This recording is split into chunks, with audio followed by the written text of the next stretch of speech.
CCTV ಇಲ್ಲ, ಅದರ ದೃಶ್ಯ ಇಲ್ಲ, ಸಾಕ್ಷ್ಯಗಳಿಲ್ಲ, ಇಂಥ ಉತ್ತರವನ್ನ ಬಿಬಿಎಂಪಿ ಕೊಡ್ತಾ ಇದೆ. ಅಸಲಿಗೆ ರಾಜ್ಯದಲ್ಲಿ ನಾಯಿಗೆ ಬಲಿ ಆಗಿದ್ದೆಷ್ಟು ಮಂದಿ ಗೊತ್ತಾ? ಏನ್ ಹೇಳ್ತಾ ಇದೆ ರಿಪೋರ್ಟ್ ಅಂತ? ಜಾಸ್ತಿ ಆಗ್ತಾನೆ ಇದೆ ಬೀದಿ ನಾಯಿಗಳ ದಾಳಿಗೆ ಒಳಗಾದವರ ಸಂಖ್ಯೆ. ಈವರೆಗೂ ನಾಯಿ ಕಡಿತಕ್ಕೆ ಒಳಗಾಗಿದ್ದು 2.60 ಲಕ್ಷಕ್ಕೂ ಹೆಚ್ಚು ಜನ. ಒಂದೇ ವಾರದಲ್ಲಿ 10,242 ಮಂದಿಗೆ ಬೀದಿ ನಾಯಿಗಳು ಕಚ್ಚಿದ್ದು ವರದಿಯಾಗಿದೆ.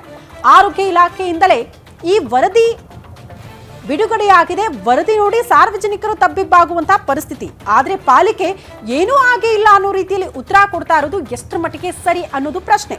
ಅಲ್ಲಿಗೆ ಬೀದಿ ನಾಯಿಗಳ ಹಾವಳಿಯನ್ನ ಕಡಿಮೆ ಮಾಡುವ ನಿಟ್ಟಿನಲ್ಲಿ ಕ್ರಮ ಕೈಗೊಳ್ಳಬೇಕಾದಂತಹ ಪಾಲಿಕೆ ಬೀದಿ ನಾಯಿಗಳ ದಾಳಿಯಿಂದ ಈ ರೀತಿ ಸತ್ತವರನ್ನ ಬೀದಿ ನಾಯಿ ದಾಳಿಯಾಗಿರೋದಕ್ಕೆ ಸಾಕ್ಷ್ಯನೇ ಇಲ್ಲ ಅನ್ನುವಂಥ ಉತ್ತರ ಕೊಡ್ತಾ ಇದೆ. ಈ ಬಗ್ಗೆ ಮತ್ತಷ್ಟು ಡೀಟೇಲ್ಸ್ ಅನ್ನ ಪಡ್ಕೊಳ್ಳೋಣ. ಮೆಟ್ರೋ ಬ್ಯೂರೋ ಹೆಡ್ ಉಲ್ಲಾಸ್ ದೂರವಾಣಿ ಸಂಪರ್ಕದಲ್ಲಿದ್ದಾರೆ. ಉಲ್ಲಾಸ್, ತಾನು ಮಾಡಿರುವಂತಹ ತಪ್ಪು ಅದನ್ನ ಮುಚ್ಚಿ ಹಾಕೋ ಪ್ರಯತ್ನಗಳು ಕೂಡ ಪಾಲಿಕೆಯಿಂದ ಆಗ್ತಾ ಇದೆಯಾ ಅನ್ನೋದು ಪ್ರಶ್ನೆ.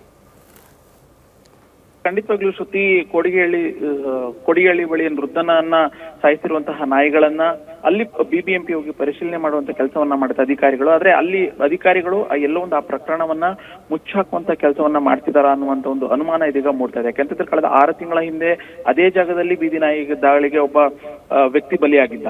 ಅದನ್ನ ನಾವು ಗಮನಿಸ್ತಾ ಹೋಗೋದಾದ್ರೆ ಎಲ್ಲೋ ಒಂದ್ ಕಡೆ ಬಿಬಿಎಂಪಿ ಅಧಿಕಾರಿಗಳು ಅಥವಾ ಬಿಬಿಎಂಪಿ ಈ ಒಂದು ಪ್ರಕರಣವನ್ನ ಸಂಪೂರ್ಣವಾಗಿ ಮುಚ್ಚಾಕುವಂತ ಕೆಲಸವನ್ನ ಮಾಡ್ತಾ ಇದೆ.